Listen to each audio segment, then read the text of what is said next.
പ്രിയ കൂട്ടുകാരെ, ഐസക് അന്നയുടെ പുതിയ ക്ലാസ്സിലേക്ക് എല്ലാവർക്കും സ്നേഹപൂർവമായ സ്വാഗതം. HSA സോഷ്യൽ സയൻസ് LSS വിദ്യാർത്ഥികൾക്കായിട്ടുള്ള ക്ലാസ്സുകൾ കൂടാതെ സെറ്റ് നെറ്റ് എക്കണോമിക്സിൻ്റെ പരീക്ഷ പ്രാക്ടീസ് ചെയ്യുന്നവർക്കും ഐസക് അന്ന എന്ന ചാനലിലൂടെ ക്ലാസ്സുകൾ നൽകുന്നുണ്ട്. തീർച്ചയായിട്ടും നിങ്ങൾ ഈ ക്ലാസ്സുകൾ കാണുകയാണെങ്കിൽ നിങ്ങൾക്ക് പരീക്ഷയിൽ നല്ല മാർക്ക് കിട്ടുമെന്ന് ഞാൻ ഉറപ്പ് നൽകുന്നു. കാരണം സ്റ്റേറ്റ്മെൻറ്റ് ലെവലിൽ ക്വസ്റ്റ്യൻസുകൾ ചോദിച്ചാൽ നിങ്ങൾക്ക് എങ്ങനെ അറ്റൻഡ് ചെയ്യാം, നിങ്ങൾക്ക് എങ്ങനെ വായിച്ചെടുക്കാം എന്നതിന് തീർച്ചയായിട്ടും സഹായിക്കുന്ന ചോദ്യോത്തരങ്ങളാണ് ഞാൻ എൻ്റെ ഈ ക്ലാസ്സിലൂടെ നൽകുന്നത്. നിങ്ങൾ തീർച്ചയായിട്ടും സബ്സ്ക്രൈബ് ചെയ്യുക. സെറ്റ് നെറ്റ് എക്കണോമിക്സിൻ്റെ ക്ലാസ്സുകൾ നിങ്ങൾക്ക് ഒബ്ജക്റ്റീവ് ക്വസ്റ്റ്യൻസുകളും ഡിസ്ക്രിപ്ഷൻ ക്ലാസ്സുകളും ഈ ചാനൽ നൽകിയിട്ടുണ്ട്. ഇനിയും സബ്സ്ക്രൈബ് ചെയ്യാത്തവർ തീർച്ചയായും സബ്സ്ക്രൈബ് ചെയ്യുക. LSSൻ്റെ സിലബസ് ഓറിയൻറ്റഡായ ടെക്സ്റ്റ് ബുക്ക് ഓറിയൻറ്റഡായ ക്ലാസ്സുകളാണ് നമ്മൾ നൽകുന്നത്. തീർച്ചയായിട്ടും നിങ്ങളുടെ കുട്ടികൾക്ക് അത് കാണിച്ചു കൊടുക്കുക. അത് കുട്ടികൾ പഠിച്ച് ഇന്ന് ഈ സമയത്ത് തന്നെ, അതായത് ഈ ഓണത്തിൻ്റെ സമയത്ത് തന്നെ പഠിച്ചാൽ നിങ്ങൾക്ക് തീർച്ചയായിട്ടും LSSൻ്റെ പരീക്ഷ വളരെ ഭംഗിയായിട്ട് അറ്റൻഡ് ചെയ്യാനായിട്ട് സാധിക്കും. നമ്മൾ വർക്ക് ചെയ്താലും കൂടിയാണ് നമുക്ക് ലഭിക്കുകയുള്ളൂ. So all the best and again welcome to our class Isaac Anna. അപ്പോൾ നമ്മൾ നദികളുടെ ക്ലാസ്സാണ് എടുത്തത്. കുറച്ച് നദികളെല്ലാം നമ്മൾ പറഞ്ഞു കഴിഞ്ഞിരുന്നു. ആ നദികളുടെ ക്ലാസ്സുകൾ നിങ്ങൾക്ക് സ്റ്റേറ്റ്മെൻറ്റ് ലെവലിൽ അറ്റൻഡ് ചെയ്യാനായിട്ട് ഉപകരിക്കുന്നതാണ്. അത് നിങ്ങൾക്ക് മനസ്സിലാക്കുന്നതിന് വേണ്ടിയിട്ട് തീർച്ചയായിട്ടും നിങ്ങൾ ചാനൽ സബ്സ്ക്രൈബ് ചെയ്യുക. അടുത്ത് നമ്മൾ പറയാൻ പോകുന്നതാണ് ചന്ദ്രഗിരി പുഴ. ഏതാണ് ചന്ദ്രഗിരി പുഴ? എന്താണ് ചന്ദ്രഗിരി പുഴ? ചന്ദ്രഗുപ്തൻ കേട്ടിട്ടുണ്ടല്ലോ. സോഷ്യൽ സയൻസുകാർക്ക് എല്ലാവർക്കും അറിയാം. മൗര്യവംശത്തിൻ്റെ രാജാവായ ചന്ദ്രഗുപ്തൻ്റെ പേരിലുള്ള നദിയാണ് ചന്ദ്രഗിരി പുഴ. ചന്ദ്രഗുപ്തൻ്റെ പേരിലുള്ള കേരളത്തിലെ നദി ഏത്? ചന്ദ്രഗിരി പുഴ. മറ്റു പേരുകൾ, ചന്ദ്രഗിരി പുഴയുടെ മറ്റു പേരുകളാണ് പെരുമ്പുഴ, പയസ്വിനി. ഇത് ശ്രദ്ധിച്ചോളണം, പയസ്വിനി എന്ന് ചോദിച്ചിട്ടുണ്ട്. പയസ്വിനി എന്നറിയപ്പെടുന്ന കേരളത്തിലെ നദിയാണ് ചന്ദ്രഗിരി പുഴ. പിന്നെ മറ്റു പേരാണ് പെരുമ്പുഴ. കാസർഗോഡ് പട്ടണത്തെ യു ആകൃതിയിൽ ചുറ്റുന്നു. ഈ ചന്ദ്രഗിരി പുഴ എങ്ങനെയാണ്? കാസർഗോഡ് പട്ടണത്തെ യു ആകൃതിയിൽ ചുറ്റുന്ന പുഴയാണ് മക്കളെ ചന്ദ്രഗിരി പുഴ. അടുത്തത് നമുക്ക് നോക്കാം. കരമനയാർ. തിരുവനന്തപുരം ജില്ലയിലൂടെ ഒഴുകുന്ന നദിയാണ് കരമനയാർ ഡാം. അവിടുത്തെ ഡാമാണ് അരുവിക്കര ഡാം. കരമനയാറിലാണ്. അപ്പോൾ ഇവിടെ ശ്രദ്ധിക്കേണ്ടത്, അരുവിക്കര ഡാം ഏത് നദിയിലൂടെയാണ് ഒഴുകുന്നത്? കരമന നദിയിലൂടെയാണ് ഒഴുകുന്നത്. ഓക്കെ. അയിരൂർ പുഴ. തെക്കൻ കേരളത്തിലെ ഏറ്റവും ചെറിയ നദിയാണ് അയിരൂർ പുഴ. തെക്കൻ കേരളത്തിലെ തന്നെ ഏറ്റവും ചെറിയ നദിയാണ് അയിരൂർ പുഴ. കല്ലടയാർ. പുനലൂർ തൂക്കുപാലം സ്ഥിതി ചെയ്യുന്ന നദി. കല്ലടയാർ കേരളത്തിലെ കൊല്ലം ജില്ലയിലാണെന്ന് മനസ്സിലാക്കാം. പുനലൂർ തൂക്കുപാലം സ്ഥിതി ചെയ്യുന്നത് കല്ലടയാറിലാണ്. അവിടുത്തെ വെള്ളച്ചാട്ടമാണ്, കല്ലടയാറിലെ ഒരു വെള്ളച്ചാട്ടമാണ് പാലരുവി. കല്ലടയാറിലെ വെള്ളച്ചാട്ടമാണ് പാലരുവി. ഓക്കെ. കല്ലടയാറിൻ്റെ പോഷക നദികളാണ് കുളത്തുപുഴ, ചെന്തുരുണി, കൽത്തുരുത്തി. കല്ലടയാറിൻ്റെ പോഷക നദികൾ ഏതെല്ലാമാണ്? കുളത്തുപുഴ, ചെന്തുരുണി, കൽത്തുരുത്തി. ഓക്കെ. അടുത്തതാണ് അഞ്ചരക്കണ്ടി പുഴ. ഏഷ്യയിലെ ഏറ്റവും വലിയ കറുവാത്തോട്ടം സ്ഥിതി ചെയ്യുന്നത് അഞ്ചരക്കണ്ടി പുഴയിലാണ്. ഏഷ്യയിലെ ഏറ്റവും വലിയ കറുവാത്തോട്ടം സ്ഥിതി ചെയ്യുന്നത് അഞ്ചരക്കണ്ടി പുഴയിലാണ്. അപ്പോൾ നിങ്ങൾ ഈ പോയിന്റുകളൊക്കെ, ഒരു പുഴയെക്കുറിച്ച് എന്ത് പഠിക്കാനെന്നല്ല, സ്റ്റേറ്റ്മെൻറ്റ് ലെവലിലോ മറ്റും ചോദിച്ചു കഴിഞ്ഞാൽ നിങ്ങൾക്കിപ്പോൾ 3 ഓപ്ഷനുകൾ അറിയായിരിക്കും. 4ാമത്തെ ഓപ്ഷനാണ് നമുക്ക് കൺഫ്യൂഷൻ അടിക്കുന്നത്. അതെല്ലാം ഒന്ന് ഒഴിവാക്കാനായിട്ടാണ് കേട്ടോ ഓരോ പോയിന്റിനും സ്ട്രെസ് ചെയ്ത് പറയുന്നത്. ധർമ്മടം ദ്വീപും അഞ്ചരക്കണ്ടി പുഴയിലാണ്. ധർമ്മടം ദ്വീപും അഞ്ചരക്കണ്ടി പുഴയിലാണ്. അപ്പോൾ നമ്മുടെ മുഖ്യമന്ത്രിയായ പിണറായി വിജയൻ എവിടെ നിന്നുമാണ് മത്സരിച്ച് ജയിച്ചത്? ധർമ്മടത്തു നിന്നുമാണ്. അപ്പോൾ ധർമ്മടം അതിനനുസരിച്ച് ഇമ്പോർട്ടൻ്റ് ആണ്. അഞ്ചരക്കണ്ടി പുഴയിൽ ആണ് ഏഷ്യയിലെ ഏറ്റവും വലിയ കറുവാത്തോട്ടം സ്ഥിതി ചെയ്യുന്നത്. കൂടാതെ ധർമ്മടം ദ്വീപും ഈ നദിയിലാണ്. മറ്റു നദികൾ, നമുക്ക് കേരളത്തിൽ ഒഴുകുന്ന മറ്റു നദികളെക്കുറിച്ച് നോക്കാം. വാമനപുരം നദി, അച്ചൻ കോവിലാർ, മീനച്ചിലാർ, മൂവാറ്റുപുഴ, കരുവന്നൂർ പുഴ, ഇത്തിക്കര പുഴ, കിള്ളിയാർ, ഒലിപ്പുഴ, കോരപ്പുഴ, രാമപുരം പുഴ, കാര്യങ്കോട് പുഴ. അപ്പോൾ നമുക്ക് നോക്കാം. രാമപുരം പുഴയുടെ പ്രത്യേകത എന്ത് എഴുതിയിട്ടുണ്ടല്ലോ? കടലിൽ പതിക്കുന്ന ഏറ്റവും ചെറിയ നദിയാണ് രാമപുരം പുഴ. കടലിൽ പതിക്കുന്ന ഏറ്റവും ചെറിയ നദി ഏതാണ്? രാമപുരം പുഴ. തേജസ്വിനി എന്നറിയപ്പെടുന്ന പുഴയാണ് കാര്യംകോട് പുഴ. തേജസ്വിനി എന്നറിയപ്പെടുന്ന പുഴയാണ് കാര്യംകോട് പുഴ. പയസ്വിനി ചന്ദ്രഗിരി പുഴയാണെങ്കിൽ തേജസ്വിനി ആരാണ്? കാര്യംകോട് പുഴ. മാറിപ്പോകും നിങ്ങൾക്ക്. തേജസ്വിനിയാണ്, ചിലവർക്ക് അങ്ങോട്ടും ഇങ്ങോട്ടും മാറിപ്പോകും. തേജസ്വിനിയാണ് കാര്യംകോട് പുഴ. ഓക്കെ. പിന്നെ കുപ്പം നദി. നദികളെക്കുറിച്ച് നമുക്ക് ഒന്ന് ജനറലായിട്ടുള്ള വിവരങ്ങളാണ് ഇനി നമ്മൾ പഠിക്കാൻ പോകുന്നത്. അപ്പോൾ ഇതിൽ നമ്മൾക്ക് വൺ വേർഡ് ഒബ്ജക്റ്റീവ് ക്വസ്റ്റ്യൻസ് ആയിട്ടോ അല്ലെങ്കിൽ ഒരു പക്ഷേ സ്റ്റേറ്റ്മെൻറ്റായിട്ടോ ചോദിക്കാവുന്നതാണ്. അർത്ഥശാസ്ത്രത്തിൽ പരാമർശിക്കുന്ന നദിയാണ് പെരിയാർ. അപ്പോൾ ഈ അർത്ഥശാസ്ത്രം എഴുതിയതാരെന്ന് എല്ലാവർക്കും അറിയാം. ആരാണ്? ചാണക്യൻ.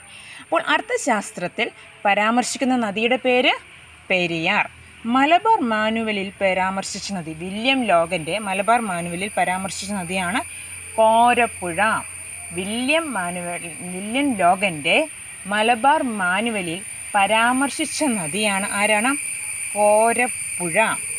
God of small things, Arundhati റോയുടെ ഗോഡ് ഓഫ് സ്മോൾ തിങ്സിൽ പരാമർശിച്ച നദി ഏതാണ്? മീനച്ചിലാർ. അരുന്ധതി റോയുടെ ഗോഡ് ഓഫ് സ്മോൾ തിങ്സിൽ പരാമർശിച്ച നദിയാണ് മീനച്ചിലാർ. നാടൻ പ്രേമം, ONVയുടെ നാടൻ പ്രേമം ആരുടെ? ഇരുവഴങ്ങിപ്പുഴ. ONVയുടെ നാടൻ പ്രേമം എവിടെയാണ്? ഇരുവഴങ്ങിപ്പുഴ. ഓക്കെ. ഗുരുസാഗരം, OV വിജയൻ്റെ ഗുരുസാഗരം തൂതപ്പുഴ. OV വിജയൻ്റെ ഗുരുസാഗരം തൂതപ്പുഴ. ഓർമ്മയുടെ അറകൾ മൂവാറ്റുപുഴ. ഓർമ്മയുടെ അറകൾ മൂവാറ്റുപുഴ. മയ്യഴിപ്പുഴയുടെ തീരങ്ങളിൽ മയ്യഴിപ്പുഴ. വറ്റി വരണ്ടു പോയ ഏത് നദിയുടെ നീരൊഴുക്കാണ് അട്ടപ്പാടിയിൽ വീണ്ടെടുത്തിരിക്കുന്നത്? കൊടുങ്ങരപ്പള്ളം പുഴ. വറ്റി വരണ്ടു പോയ ഏതു നദിയുടെ നീരൊഴുക്കാണ് അട്ടപ്പാടിയിൽ വീണ്ടെടുത്തിരിക്കുന്നത്? കൊടുങ്ങരപ്പള്ളം പുഴ. കേരളത്തിൻ്റെ ഇംഗ്ലീഷ് ചാനൽ മയ്യഴിപ്പുഴ. കേരളത്തിൻ്റെ ഇംഗ്ലീഷ് ചാനൽ എന്നറിയപ്പെടുന്ന നദിയാണ് മയ്യഴിപ്പുഴ. ഓക്കെ. കേരളത്തിലെ മഞ്ഞ നദി എന്നറിയപ്പെടുന്നത് കുറ്റ്യാടിപ്പുഴയാണ്. കേരളത്തിലെ മഞ്ഞ നദി എന്നറിയപ്പെടുന്നത് ഏതാണ്? കുറ്റ്യാടിപ്പുഴ. അട്ടപ്പാടിയിലൂടെ ഒഴുകുന്ന നദിയാണ് ശിരുവാണി. അട്ടപ്പാടിയിലൂടെ ഒഴുകുന്ന നദിയാണ് ശിരുവാണി. ആറളം വന്യജീവിത സങ്കേതത്തിലൂടെ ഒഴുകുന്ന നദിയാണ് ചീങ്കണ്ണിപ്പുഴ. ആറളം വന്യജീവി സങ്കേതത്തിലൂടെ ഒഴുകുന്ന നദി ചീങ്കണ്ണിപ്പുഴ. അപ്പോൾ ഇതൊന്നും നിങ്ങൾ മറക്കരുത്. അർത്ഥശാസ്ത്രത്തിൽ പെരിയാർ, മലബാർ മാനുവലിൽ കോരപ്പുഴ, ഗോഡ് ഓഫ് സ്മോൾ തിങ്സിൽ മീനച്ചിലാർ, നാടൻ പ്രേമം ഇരുവഴിങ്ങിപ്പുഴ, ഓർമ്മയുടെ അറകൾ മൂവാറ്റുപുഴ, ഗുരുസാഗരം തൂതപ്പുഴ, മയ്യഴിയുടെ തീരങ്ങളിൽ മയ്യഴിപ്പുഴ. വറ്റി വരണ്ടു പോയ ഏത് നദിയുടെ നീരൊഴുക്കാണ് അട്ടപ്പാടിയിൽ വീണ്ടെടുത്തിരിക്കുന്നത്? കൊടുങ്ങരപ്പള്ളം പുഴ. കേരളത്തിൻ്റെ ഇംഗ്ലീഷ് ചാനൽ മയ്യഴിപ്പുഴ. കേരളത്തിലെ മഞ്ഞ നദി കുറ്റ്യാടിപ്പുഴ. അട്ടപ്പാടിയിൽ ഒഴുകുന്ന ശിരുവാണി. ആറളം വന്യജീവിത സങ്കേതത്തിൽ ഒഴുകുന്ന നദിയാണ് ചീങ്കണ്ണിപ്പുഴ. അടുത്തത് ഇരവികുളം, ചിന്നാർ എന്നിവയിലൂടെ ഒഴുകുന്ന നദിയാണ് പാമ്പാർ. ഇരവികുളം ഇത് ചോദിച്ചിട്ടുള്ളതാട്ടോ. ഇരവികുളം, ചിന്നാർ എന്നിവയിലൂടെ ഒഴുകുന്ന നദിയാണ് പാമ്പാർ. നിലമ്പൂർ തേക്കിൻ കാടുകളിലൂടെ ഒഴുകുന്ന നദി ചാലിയാർ.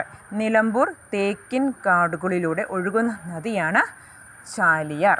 ഓക്കെ. ഇനി നമ്മൾ പടിഞ്ഞാറോട്ട് ഒഴുകുന്ന നദികൾ, കേരളത്തിലെ പ്രധാന നദികളാണ് ഇവിടെ പറഞ്ഞത്. കിഴക്കോട്ട് ഒഴുകുന്ന കേരളത്തിലെ 3 നദികളുള്ളൂ അല്ലേ? കേരളത്തിൽ കിഴക്കോട്ട് ഒഴുകുന്ന 3 നദികളുള്ളൂ. അത് ഏതെല്ലാമാണ് നമുക്ക് നോക്കാം.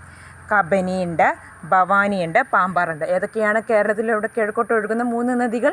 കബനി, ഭവാനി, പാമ്പാർ. ഇതിൽ കബനി എന്ന് നോക്കാം. കബനിയുടെ നീളം എത്രയാണ്? 240 കിലോമീറ്ററാണ്. കബനിയുടെ നീളം എന്ന് പറയുന്നത് എത്രയാണ്? 240 കിലോമീറ്റർ. കിഴക്കോട്ടൊഴുകുന്നതിൽ ഏറ്റവും വലിയ നദി ഏതാണ്? കബനിയാണ്. ഇത് ശ്രദ്ധിക്കണം കേട്ടോ. കിഴക്കോട്ട് ഒഴുകുന്ന ഇതിൽ ഏറ്റവും വലിയ നദി ഏതാണ്? കബനി നദിയാണ്. കേരളത്തിൽ ഇതിൻ്റെ നീളം 56.6 കിലോമീറ്ററാണ്. കേരളത്തിൽ കബനിയുടെ നീളം, അതും ശ്രദ്ധിക്കണം, 56.6 കിലോമീറ്ററാണ്. കേരളത്തിൽ നിന്ന് ഉത്ഭവിച്ച് കർണാടകയിലേക്ക് ഒഴുകുന്ന നദി ഏതാണ്? കബനിയാണ്. കേരളത്തിൽ നിന്നും ഉത്ഭവിച്ചിട്ട് എങ്ങോട്ടാണ് ഒഴുകുന്നത്? കർണാടകത്തിലേക്ക്. മറന്നു പോവരുത്. കബനി, കേരളം, 3 കായാണ്. കബനി, കേരളം, കർണാടക. അപ്പം കബനി, കേരളം, കർണാടക. കബനി ഒഴുകുന്ന ജില്ല വയനാടാണ്. കബനി ഒഴുകുന്ന ജില്ല വയനാടാണ്. ഉത്ഭവം, കബനി നദിയുടെ ഉത്ഭവം തൊണ്ടാർമുടി മലയിൽ നിന്നാണ്. കബനി മലയുടെ ഉത്ഭവം തൊണ്ടാർമുടി മലയിൽ നിന്നുമാണ്. ബന്ദിപ്പൂർ, നാഗർഹോള എന്നീ ദേശീയോദ്യാനത്തിലൂടെ ഒഴുകുന്ന നദിയും കബനി നദിയാണ്. ബന്ദിപ്പൂർ, നാഗർഹോളെ എന്ന ദേശീയോദ്യാനങ്ങളിലൂടെ ഒഴുകുന്ന നദി ഏതാണ്? കബനി. കബനി നദിയുടെ മറ്റൊരു പേരാണ് കപില. കബനി നദിയുടെ മറ്റൊരു പേര് കപില. പതനം കാവേരി നദിയിലാണ്. കബനി നദിയുടെ അല്ലെങ്കിൽ കപില നദിയുടെ പതനം എന്ന് പറയുന്നത് എവിടെയാണ്? കാവേരി നദിയിലാണ്. കബനി നദിയിലാണ് കുറുവ ദ്വീപ് സ്ഥിതി ചെയ്യുന്നത്. കബനി നദിയിലാണ് കുറുവ ദ്വീപ് സ്ഥിതി ചെയ്യുന്നത്. കേരളത്തിലെ ഏറ്റവും വലിയ എർത്ത് ഡാമായ ബാണാസുര സാഗർ ഡാം സ്ഥിതി ചെയ്യുന്നതും ഈ കബനി നദിയിലാണ്. കേരളത്തിലെ ഏറ്റവും വലിയ എർത്ത് ഡാമായ ബാണാസുര സാഗർ ഡാം എവിടെയാണ്? ഈ കബനി നദിയിലാണ്. കൂടാതെ ഒഴുകുന്ന സൗരോർജ്ജ നിലയം ബാണാസുര സാഗറിലാണ്. ഒഴുകുന്ന സൗരോർജ്ജ നിലയം ഏത് അണക്കെട്ടിലാണ്? കേരളത്തിലെ ബാണാസുര സാഗർ അണക്കെട്ടിലാണ്. ഓക്കെ. പോഷക നദികൾ പനമരം, മാനന്തവാടി, നൂൽപ്പുഴ, ബാവലി. പോഷക നദികൾ ഏതെല്ലാമാണ്? പനമരം, മാനന്തവാടി, നൂൽപ്പുഴ, ബാവലി. അടുത്തതായിട്ടാണ് ഭവാനി നദി. ഭവാനി നദി നോക്കാം. 217 കിലോമീറ്ററാണ്. ഭവാനി നദിയുടെ നീളം എത്രയാണ്? 217 കിലോമീറ്റർ. ഉത്ഭവം നീലഗിരി കുന്നുകളിൽ നിന്നാണ്. ഉത്ഭവം എവിടെയാണ്? നീലഗിരി കുന്നുകളിൽ നിന്നുമാണ്. കേരളത്തിൽ ഇതിൻ്റെ നീളം എന്ന് പറയുന്നത് 37.5 കിലോമീറ്ററാണ്. കേരളത്തിൽ ഭവാനിയുടെ നീളം 37.5 കിലോമീറ്ററാണ്. തമിഴ്നാട്ടിൽ നിന്ന് ഉത്ഭവിച്ച് കേരളത്തിലേക്ക് ഒഴുകി വീണ്ടും തമിഴ്നാട്ടിലെത്തുന്നു. തമിഴ്നാട്ടിൽ നിന്നും ഉത്ഭവിച്ച് കേരളത്തിലേക്ക് എത്തി വീണ്ടും തമിഴ്നാട്ടിലേക്ക് തന്നെ തിരിച്ചു പോകുന്ന നദിയാണ് ഭവാനി. ഭവാനി ഒഴുകുന്ന ജില്ല പാലക്കാട്. ഭവാനി ഒഴുകുന്ന ജില്ല പാലക്കാട്. പോഷക നദികൾ ശിരുവാണിയും വരഗാറും.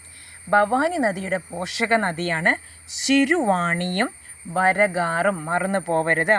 പതനം കാവേരി നദി തന്നെയാട്ടോ. പതനം കോയമ്പത്തൂരിലേക്ക് ജലസേചനം നടത്തുന്നത് ശിരുവാണി നദിയിൽ നിന്നുമാണ്. കോയമ്പത്തൂരിലേക്ക് ജലസേചനം നടത്തുന്നത് എവിടെ നിന്നുമാണ്? ശിരുവാണി നദിയിൽ നിന്നുമാണ്. അടുത്തതാണ് പാമ്പാർ. പാമ്പാർ കിഴക്കോട്ട് ഒഴുകുന്ന നദികളിൽ ഏറ്റവും ചെറുത് ഏതാണെന്ന് മനസ്സിലായി കാണുമല്ലോ. പാമ്പാറാണ്. 31 കിലോമീറ്ററാണ് ഉള്ളത്. 31 കിലോമീറ്റർ. ഉത്ഭവം നമ്മുടെ ദേവികുളം, ഇടുക്കി ദേവികുളത്തെ ബെന്മൂർ മലയിൽ നിന്നുമാണ്. ബെന്മൂർ മലകളിൽ നിന്നുമാണ് പാമ്പാർ നദിയുടെ ഉത്ഭവം. പതനം കാവേരി നദിയിൽ തന്നെ. കേരളത്തിൽ 25 കിലോമീറ്റർ ആയിട്ടാണ് ഒഴുകുന്നത്. കേരളത്തിൽ എത്രയാണ്? 25 കിലോമീറ്റർ. ഒഴുകുന്ന ജില്ല ഇടുക്കി. ഒഴുകുന്ന ജില്ല ഏതാണ്? ഇടുക്കി. കാവേരി നദിയുടെ ഒരു പോഷക നദിയാണ് അമരാവതി. ഈ അമരാവതി ഏതെല്ലാം നദി ചേർന്നിട്ടാണ് ഉണ്ടാകുന്നത്? കാവേരി നദിയുടെ പോഷക നദിയായ അമരാവതി പാമ്പാറും തേനാറും കൂടി ചേർന്നിട്ടാണ് ഉണ്ടാകുന്നത്. പാമ്പാറും തേനാറും കൂടി ഒന്നിച്ച് ചേർന്നിട്ടുണ്ടാകുന്ന നദിയാണ് കാവേരി നദിയുടെ പോഷക നദിയായ അമരാവതി. തൂവാനം വെള്ളച്ചാട്ടവും കുംഭകാരി വെള്ളച്ചാട്ടവും എവിടെയാണ്? പാമ്പാർ നദിയിലാണ്. മറന്നു പോകരുത്. എല്ലാം ഇപ്പോഴും ചോദിക്കുന്നതാണ്. തൂവാനം വെള്ളച്ചാട്ടവും കുംഭകാരി വെള്ളച്ചാട്ടവും പാമ്പാർ നദിയിലാണ്. പാമ്പാർ നദിയുടെ പോഷക നദികളാണ് ഇരവികുളം, മയിലാടി, തീർത്ഥമല, ചെങ്കലാർ, വട്ടവട അല്ലെങ്കിൽ തേനാർ. ഇരവികുളം, മയിലാടി, തീർത്ഥമല, ചെങ്കലാർ, വട്ടവട, തേനാർ. അപ്പോൾ നമ്മൾ നദികളെക്കുറിച്ചുള്ള ക്ലാസ്സുകൾ നമ്മൾ കംപ്ലീറ്റ് ആക്കി. കേരളത്തിലെ നദികളെക്കുറിച്ച് ഇനി നിങ്ങൾക്ക് ഇവിടെ നിന്ന് ചോദിച്ചാലും സ്റ്റേറ്റ്മെൻ്റ് ആയാലും ചേരുംപടി ചേർക്കലായാലും ഒബ്ജക്റ്റീവ് ക്വസ്റ്റ്യൻസ് ആയാലും ഈ ക്ലാസ്സിൽ നിന്നുള്ള ക്ലാസ്സുകൾ കേട്ടാൽ തീർച്ചയായിട്ടും നിങ്ങൾക്ക് അറ്റൻഡ് ചെയ്യാവുന്നതും മാർക്ക് സ്കോർ ചെയ്യാൻ പറ്റുന്നതുമാണ്. അപ്പോൾ മറ്റൊരു ക്ലാസ്സുമായി നിങ്ങൾക്ക് അടുത്ത ആഴ്ച കാണുന്നതുവരെ എല്ലാവർക്കും ഗുഡ് ബൈ. തീർച്ചയായിട്ടും ഞാൻ പറഞ്ഞതുപോലെ HSA സോഷ്യൽ സയൻസ്, LSS പരീക്ഷയ്ക്ക് പ്രിപ്പയർ ചെയ്യുന്നവർ, അതും കൂടാതെ സെറ്റ് നെറ്റ് എക്കണോമിക്സ് ക്ലാസ്സുകൾക്കും തീർച്ചയായിട്ടും നിങ്ങൾ ഈ ക്ലാസ്സുകൾ കാണുക. എല്ലാവരും സബ്സ്ക്രൈബ് ചെയ്യുക. Okay, good bye.